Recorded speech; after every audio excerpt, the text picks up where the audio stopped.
Hello and welcome. I'm Mohammed Ranavaya and currently the Associate Dean of the CME at Marshall University School of Medicine in Huntington, West Virginia. Thank you for participating in the CME On-Demand enduring activity, which today's topic is HIPAA in under an hour. This is a program that is presented by Mr. Paul English Smith, an attorney whom I will introduce in a moment. This program has been reviewed and approved for American Medical Association Physician Recognition Award Category 1 for credit.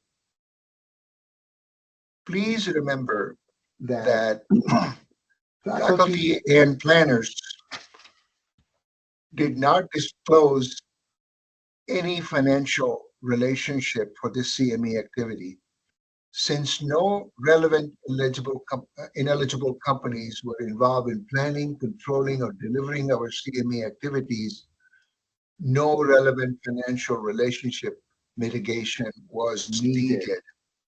The entire statement is in front of you, which you should read to understand the process of accreditation that we are required to make sure is followed in order for us to give you the credit. Our presenter today, Mr. Paul English Smith, is an attorney and is a senior vice president and chief administrative officer for Marshall Health Network, a healthcare system in Huntington, West Virginia, comprised of Cabell Huntington Hospital, Rivers Health, St. Mary's Medical Center, and Marshall Health. He oversees the system resources for legal services, human resources, strategy, marketing, information services, and philanthropy. Mr. Smith was previously vice president and general counsel for Mountain Health Network, the predecessor to Marshall Health Network, and served as interim CEO for Mountain Health Network in 2021 before the appointment of a permanent CEO. Mr. Smith is not only a senior legal counsel, but he also was past president of American Society for Healthcare Risk Management. He's a distinguished fellow of the American Society for Healthcare Risk Management, a graduate of University of Virginia School of Law. Mr. Smith is licensed to practice law in Virginia and West Virginia. He has over 42 years of experience as a practicing attorney, as well as over 39 years in healthcare risk management. Welcome, Paul, to your lecture on HIPAA under 1 hour. Thank you, sir.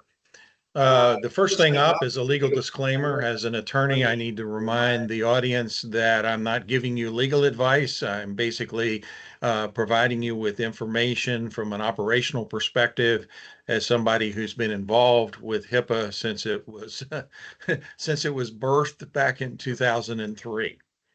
With that, go to the learning objectives. We're going to learn about the purpose and history of the Privacy Rule. How can protected health information be used and disclosed in compliance with HIPAA? Specific circumstances where incorrect assumptions may lead to HIPAA privacy breaches, and how information can be de-identified so it's no longer subject to HIPAA. Hopefully somebody in the audience can read this, but just in case you can't, it's the Hippocratic Oath, the part that talks about keeping secrets of your patients. That dates back to the 4th century BC. So you look at an underlying obligation that is historical and ethical to protect the privacy of the information that you receive in the course of treating patients. You add a layer onto that of HIPAA, which was designed to basically address health information in the electronic era. The actual HIPAA privacy rule has been in effect since April 14th, 2003, and it's to protect privacy of what's known as protected health information. So it's important that you understand that protected health information is a specific type of information, and that information is, get to the next one, created or received by a covered entity, and I'll talk about covered entities in a minute, that relates to health and relates to payment for healthcare services, past, present, or future. It identifies or can be used to identify. And what's very important is that if identifiers are present, it doesn't matter whether, if just looking at it, you'll know the information. It provides information that can be maybe put together with something else, and you can say, well, I know that patient. So that's a mistake that a lot of people will make in terms of the fact, well, I don't see their name there or something else. But as we'll get to later, there are specific identifiers that HIPAA says if these are present, then you have protected health information and you have to protect it. It has to be maintained, transmitted electronically or any other form or medium, including oral communications. Originally, the regulations talked only about electronic information, and a number of folks said, well, then I just will not use a computer. I'll write all my notes down. So basically, when the final regulations came out, that loophole was closed. HIPAA applies to covered entities, business associates, and workforces. Covered entities include healthcare providers and health plans. They're the primary entities responsible. Okay. Workforce includes physicians and other providers, employees, volunteers, trainees, and other persons who are under the direct control of the covered entity or the business associate. So, for example, the physicians in training, medical students, as well as residents and fellows, would be included in the workforce and covered thereunder if they're not employed by the facility where they're providing services. Business associates, which some folks may end up being without realizing it, they're individuals and organizations that perform functions. For example, a law firm would be a business associate, a company that does billing. If you're in a private practice and you have an outside company that does the billing for your services, they're a business associate, and there are certain responsibilities that come with that. And for example, claims processing, utilization review, billing, benefit management, legal, actuarial, consulting, and other types of people are involved in associate functions and services. Now, the HIPAA privacy rule specifically governs how PHI is used and disclosed, and you'll hear those terms from time to time. Simplest thing to remember is use is within the covered entity, disclosure is outside the covered entity. Use within the covered entity has a certain number of things and a lot of stuff that relates to whether or not information can be shared in the course of treatment of a patient. Disclosure, when we're talking about outside, may also involve providing that information to companies or the government or other folks like that. So particularly with disclosure, you want to make sure that you have somebody in your office or practice who understands the special rules that are involved for disclosure outside the organization. There's 7 ways that we can do this. If a patient provides a written authorization, what we used to call a medical release, then we can disclose the information according to what they want released. The next 3 are what quite often called TPO, treatment purposes. You can disclose for treatment purposes, including consultations and referrals. This is very helpful because back before HIPAA, there was always a lot of confusion of when the patient came to the ED on Friday night, was seen and referred to an orthopedist to follow up with the sprain. What information could you provide to the orthopedist? And normally we would get a medical release and then send the x-rays and other things on to the orthopedist according to that release. Now, under HIPAA, it's clear and obvious that if you are in the continuity of care, then the specific authorization is not needed. Payment purposes, clearly and obviously, that information needs to be shared to the extent that it's needed for billing and collection. Healthcare operations. This is one, if you're in a hospital setting, peer review, credentialing, performance improvement, all of these things, you have a limited right to use the PHI in order to carry out these tasks. There are also a number of required disclosures. If the patient requests the records, they have a right to them. If the Office for Civil Rights, which is the agency within the Department of Health and Human Services that enforces HIPAA, we need to turn it over. There are a number of permitted disclosures where the patient can object. Remember the hospital directory. If you've ever been asked the question when you come for treatment, do you wish to be listed in the hospital directory?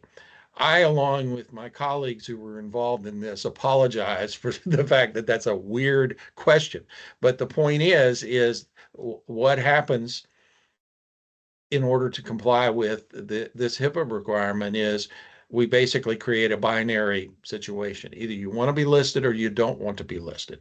If you don't want to be listed, most facilities will treat patients as being confidential patients. Now, the good news about that is nobody will know they're there. The bad news is nobody will know they're there. And I had a board member one time who came to me, had asked to be in confidential status, had a very serious illness and was in the intensive care unit for a while, came out and said, everybody thought I died. And I said, I apologize, but we don't have sort of a partial confidentiality. It's a one, either you are or you aren't. Discussions with family members is another permitted disclosure, and this is the one to answer the question, well, if the patient brings their spouse with them, can I talk in front of the patient? And it's implied by the patient bringing the spouse that you can talk with them. I do give two bits of practical advice. One, if you're going to be talking about test results, for example, does the patient have cancer or something, you might want to ask, I have your test results. Do you wish me to share them? Because sometimes when it comes to those specific things, patients want the opportunity to absorb the information themselves before it's handed off to their family members. Other times they don't care. The second thing is if it is something that may be personal to the patient, like I got the results of your testing for sexually transmitted diseases, you may want to ask. If it's something that could be personal, it could be embarrassing to the patient. I have some information here. Do you want me to share it in front of your spouse? There's also some ability to share information in disaster relief, identifying that, yes, we have that patient here, because people are looking all over town trying to find out where their loved one is. There's also a number of things that are called permitted disclosures, and I'm just going to go over a couple of those. It's a very long list, but for example, if there is a situation where it's required by law, for example, in the child abuse reporting things, make sure that you're reporting where the law tells you to report. And many folk, all physicians are in essence required reporters when it comes to child abuse information, but it's important to make sure that that information is reported to the proper authorities. For legal purposes, subpoenas and court orders, there are some specific rules there. In workers' compensation, if you are doing work with patients who are coming to see you because of a workers' comp injury, there are some things that you can do to provide information to employers, as long as you follow the specific requirements. law enforcement purposes, information for identification and location. As you know, if you work in an emergency department, there are certain types of injuries that are expected to be reported. Victims of crime, if they give you the go ahead, or if they're not able to, if you exercise professional judgment, you can provide information. Obviously, crime on the premises, if you happen to be at a place and somebody breaks in or steals something or that sort of thing. With decedents, information going to coroners and funeral homes is allowed. Then, in research purposes, with IRB review and approval, is understanding that in addition to the normal rights that a research subject has, the Belmont report spends a lot of time talking about the concept of informed consent and how important that is in the respective patients, which is one of the key tenets of the Belmont report. There are a lot of things that can be explained about HIPAA from a technical legal standpoint. So what I have tried to do is to take 6 assumptions that are incorrect. These are where the workforce, physicians, other people sometimes make mistakes and get in trouble. So rather than trying to teach all of HIPAA, I'd love to do that, but it takes 6 hours. Let's look at this. Assumption 1, my employer or facility granted me access to this information. And I'm always asked when I do an orientation session for residents to remind them, you don't look at your records, because the concern that we have is people going into records and having the ability to make changes and do other things. With the advent of patient portals, we're able to send people to patient portals and take away some issues. But employees generally have access to PHI beyond what they need to do to do their job during the day.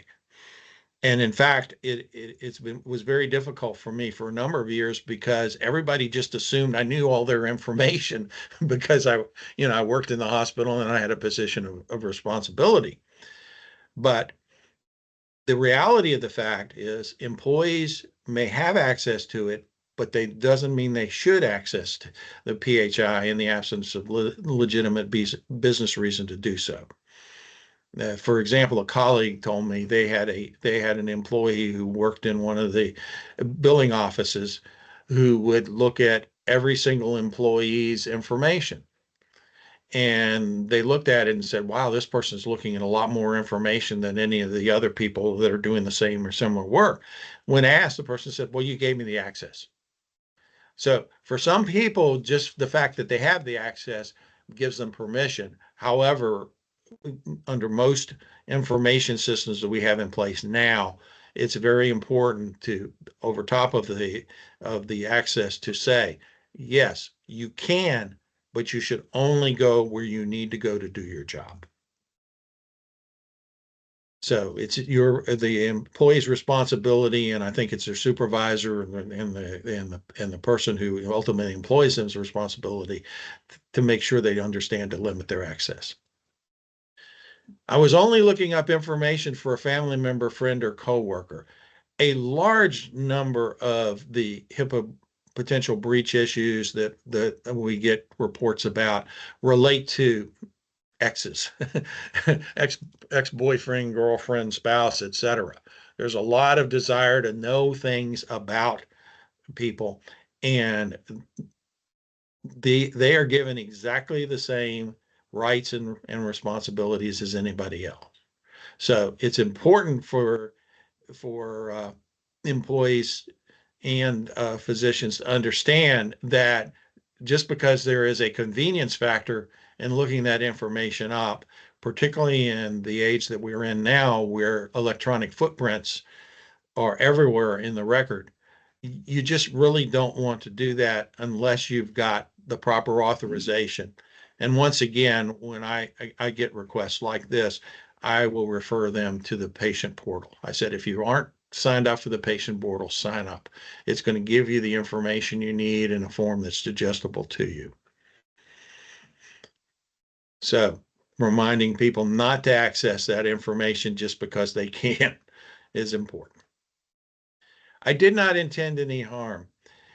This is one that happens is it, occasionally I'll have people look up something about a friend or neighbor just to make sure they're okay. They don't intend to say anything about it. They don't intend to to breach confidentiality. But curiosity is not a justification for accessing PHI. I took the regulations and did a word search, and nowhere in the regulations did it have anything to say about curiosity.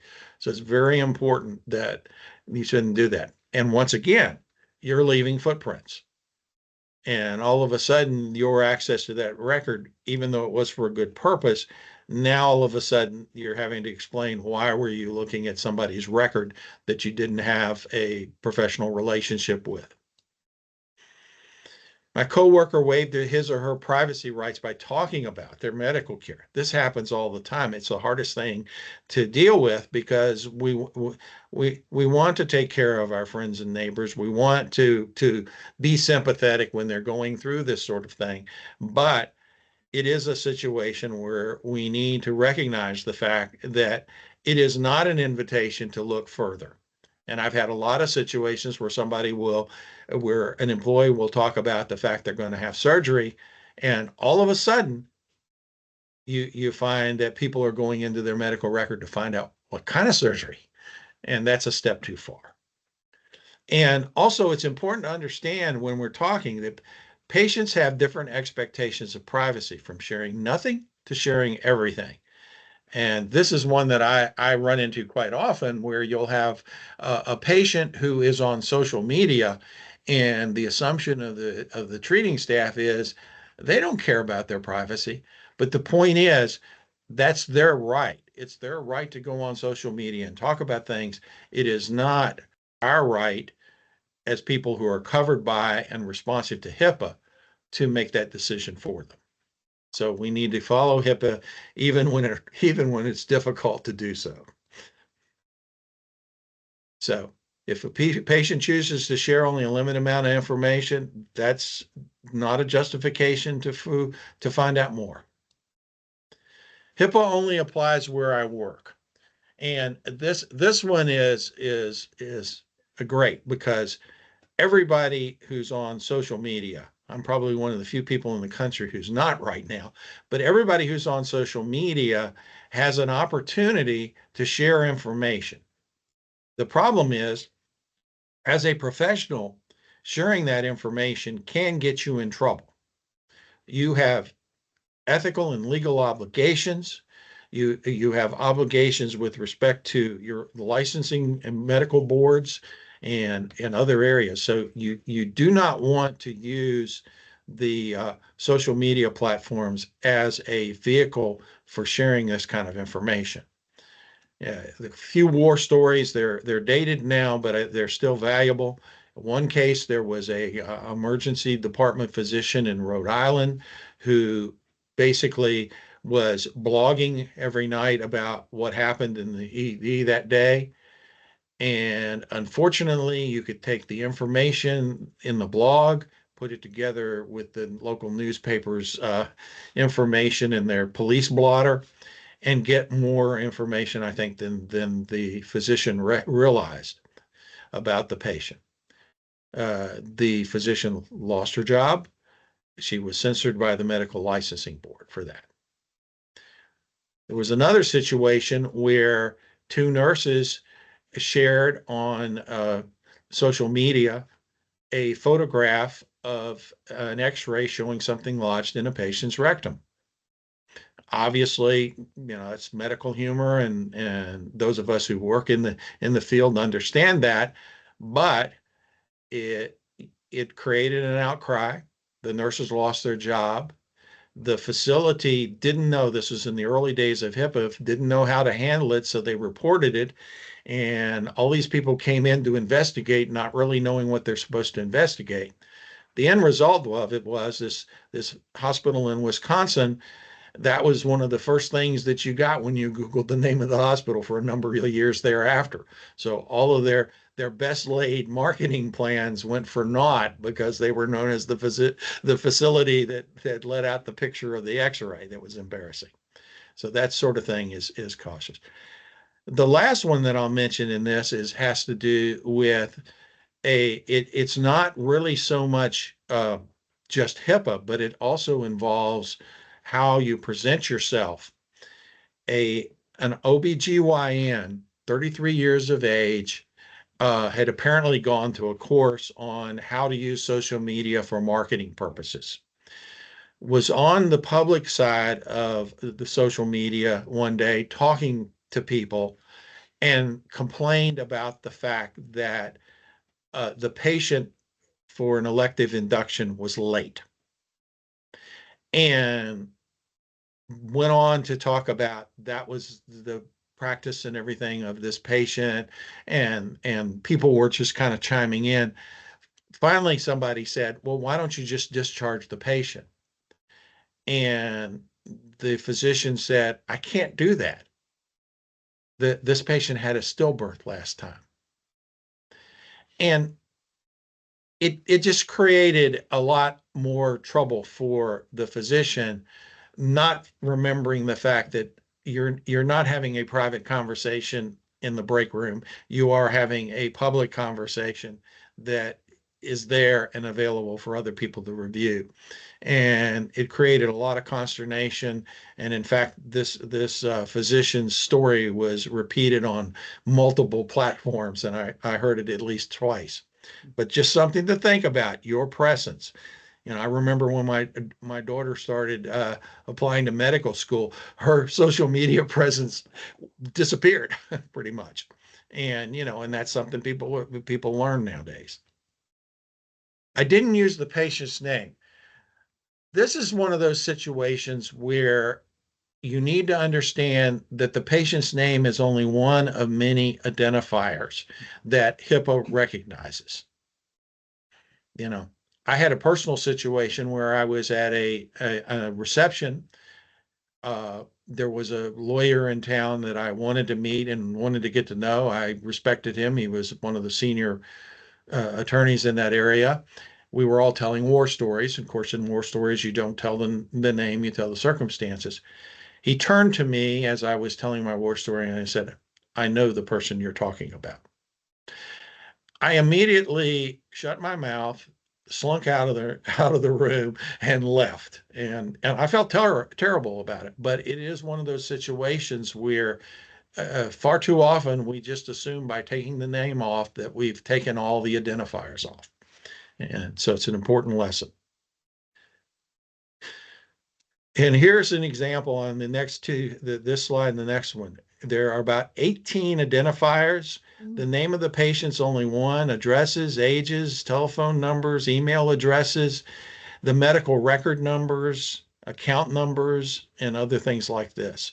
And also photographic images. Those of you who have records where you take the picture of the patient and it's showing up there in the corner, that is obviously an identifier.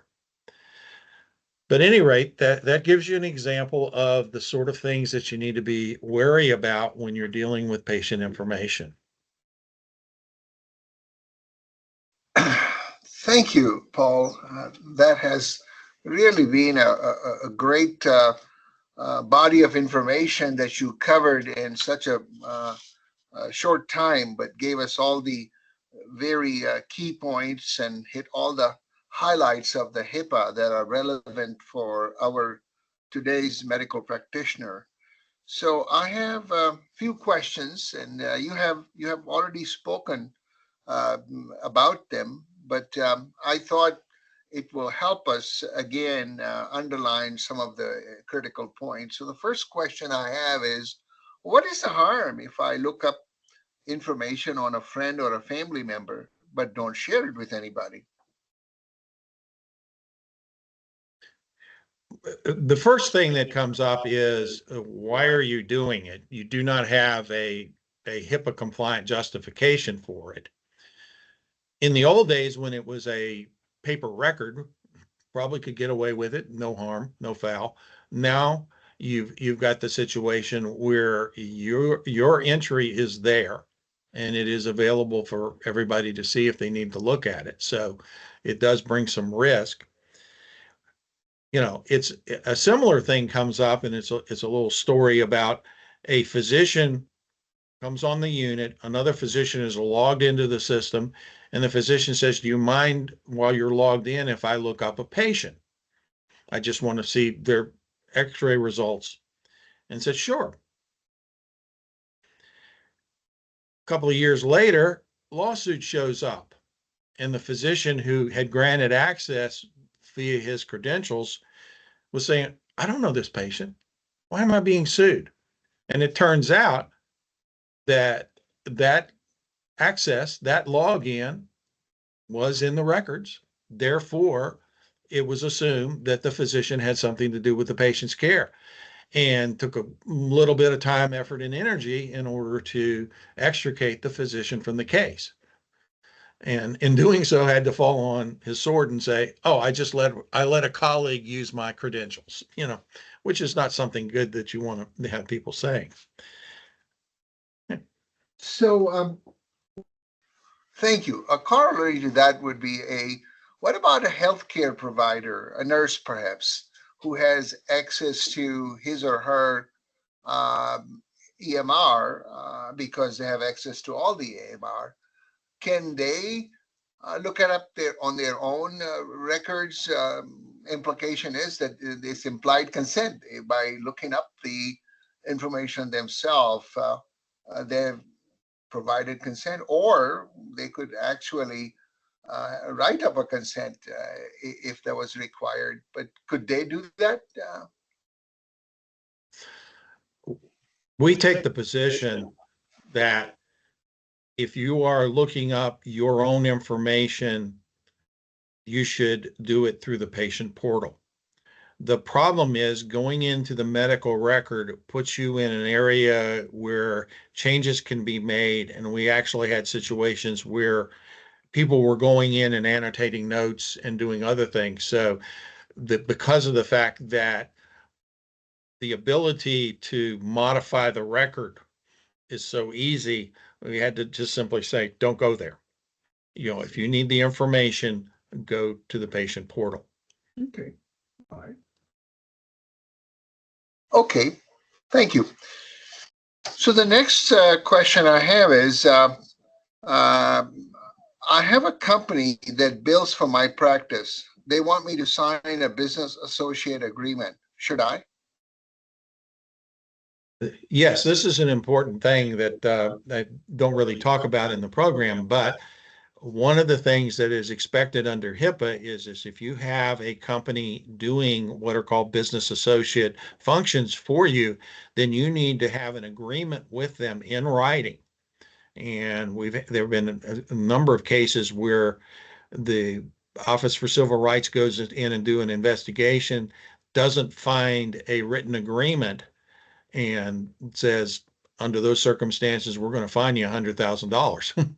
So it is important whenever you have outside companies that are going to have access to and use your protected health information in order to do back office functions for you, such as billing, that you have a written business associate agreement.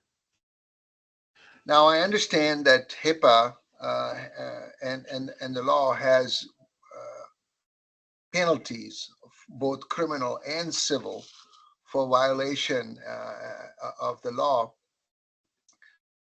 Are you familiar with, or can you cite some examples of the the penalty, both in terms of civil fines to both the institutions as well as the individual practitioners, and or has there ever been any criminal liability that either the institutions or the individuals have suffered in the last 2 decades of HIPAA? Let me answer the criminal one first. There are criminal penalties and fines that are specifically applicable for people who are basically selling protected health information for profit, and those can range up to $250,000. More frequently what you'll see is civil monetary penalties, which are assessed against facilities that do not do the things they're supposed to do. For example, a major Northeastern hospital health system connected with the university ended up paying about $5 million overall because of the fact that one of the researchers had plugged in a device in their secure network to basically use as a hard drive for research information. And unfortunately, in doing so, had created an alternate pathway into their secure services. So the hospital was fine, the the researcher was fine, and it was a very difficult situation. Routinely, if you go on the internet, you will find lists of the type of things that are done with respect to companies, and they vary widely depending on the size of the organization and also whether or not the organization knew or should have known what they were dealing with. Because all organizations are supposed to do basically a gap analysis to identify these are the things that we got to fix. And if they haven't fixed them, then OCR will come in and say, you knew you had a problem with security, you didn't fix the problem, so now we're going to make you pay.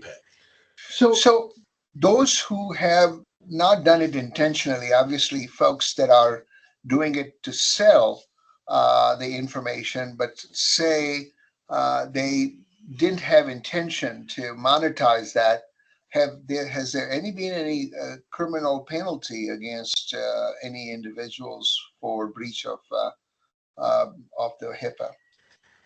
Yes, while I don't have the specific details at hand right now, there are cases where people were basically, you held criminally liable because of the fact that what they were doing with the information. And a lot of cases, these are, medical identity fraud and theft. So, in the same line of thoughts, if our office computers were infected with ransomware, do I have a HIPAA problem? The answer to that is yes, Okay. because this was one of the questions was what's going on? Well, with ransomware, somebody else has gotten access to your information. And the concern that the OCR has, the Office for Civil Rights has, is it's very difficult to know whether or not they looked at that information. If you've ever been involved in a situation involving breach, one of the things you do is you get a forensic analysis of who accessed the information, how long they accessed the information, and what was done with the information. So basically, what you're trying to do is to find out whether or not they just made the information unavailable to you or whether they took the time, effort, and energy to data mine. And that is an important component. And one reason why most healthcare facilities have cyber liability insurance that doesn't really pay for the damages, but it does pay for and get access to those type of specialty people who can come in and basically do the necessary research to tell you, you got a problem. You've got a breach. Somebody's had that information. Somebody has used that information or passed it on. So, if a patient or several patients have had their PHI breached and in a ransomware issue, do they have a case in terms of negligence and liability against the institution? Well, two answers. Answer number one is, as a covered entity that's had something like this, you have a duty to provide notice to all the people that you know or believe may have been affected by this. You need to tell them the details that you know and tell them what was For example, was there protected health information? Did it include financial information? This sort of thing. And so the notification process is automatically going to put them on notice. In most cases, you get data monitoring or automatically to try to deal with that. But as recently happened in a nearby hospital, they had a class action suit brought against them because of the fact that that information was breached. Thank you. So, if my patient wants to review their own medical record, can I say no? Short answer is no, you can't say no.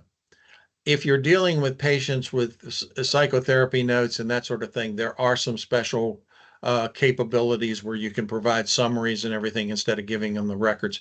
But unlike in the old days when the patient would tell the nurse, I want to see my records. And normally what would happen is, let me get the doctor, and you'd go through and have a conversation. They do have an independent right under HIPAA to have a copy of their records given to them.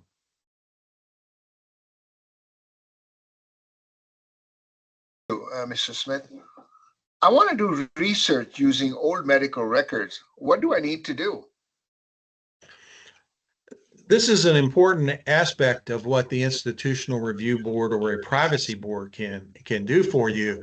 You know, recognizing when you're talking about old records, you're not going to be able to go out there and get every single patient to sign a document. So you can go to the institutional review board and demonstrate that the research cannot be done. You have this privacy waiver. And under the circumstances, how the information is going to be used, how it's going to be safeguarded, and everything else like that is part of it. And that would then allow you to go back and do a retrospective chart review. And in fact, there's an awful lot of research now because of the fact that we have all these electronic medical records and we have all this information. There are an awful lot of them, which that's what they do. They don't ever have to deal with the patient. They just go back and look at what's in the charts and draw their conclusions from that. So it is something that would require you to go through a research protocol process with an institutional review board. Thank you. So along the same line, if I have a group of folks that have passed on, they're dead, I'm looking at their death certificates as well as their records, but they all are, is a group of individuals whose record exists, but they are dead. Do I still have to follow the PHI, or individuals who have passed on and no longer living, they don't have any right of privacy? Well, there are kind of two answers to that question. Answer number one to the question is that obviously their privacy rights have changed because of the fact that they're no longer there, they're no longer able to enforce. But at the same time, you still have an ethical responsibility to safeguard information about patients, past, present, and future. Thank you. So I have one last question. I'm closing my medical practice. What do I need to do to dispose of my old paper medical records? For a number of years, you walked out to the dumpster and you threw them all in the dumpster. And unfortunately, once HIPAA came along, people were being fined for this, and you would see, and they weren't big fines, but you would see people who closed their medical practice and got rid of the records the quickest way possible, and then they would be fined $50,000 to $100,000 depending on how many records. So if you're going to close your practice, then you need to get a company that can basically come on and shred the records or do something else to do them. Used to be we could give them to people and they would actually do them in incinerators, but a lot of places they're not, that it doesn't have that ability. So a lot of companies have commercial grade paper shredding equipment, and they can actually literally bring a truck and take care of it for you. Well, thank you very much. This brings us to The conclusion of this program, HIPAA in under an hour, presented by our senior legal counsel, Mr. Paul English Smith. Thank you again, Paul, for a very informative session. And thank you all for participating in this CME on demand enduring CME activity. This program has been reviewed and approved, as I mentioned earlier, for AMA PRA Category 1. In accordance with the ACCME accreditation standards, to receive CME credit, you must complete the evaluation completely or thoroughly. Your feedback is essential for assessing the effectiveness of this activity and for improving future educational program. I should remind the AMA rule of ethics that physicians should only claim credit commensurate with the extent of their participation in this activity. This content has been developed in compliance with ACCME standards for integrity and independence in accredited continuing education, ensuring it is free from commercial bias. Neither myself nor our presenter, Mr. Smith, nor the planning committee had any relevant financial relationship with any non-eligible companies. Therefore, no RFR mitigation was needed for this program. To complete your evaluation and get your CME credit, you can scan the QR code now that we are presenting in the slide. This QR code, if you use your phone, will take you to a link, or you can click on the link on the same slide to assess the evaluation form. Please fill out the form completely, and when you submit, your credit will be recorded here at our CME office and would be presented to you whenever you request a transcription of your CME credits held at this office. We appreciate your commitment to lifelong learning and your dedication to improving patient care and the public health of the community at large. Thank you again for your participation.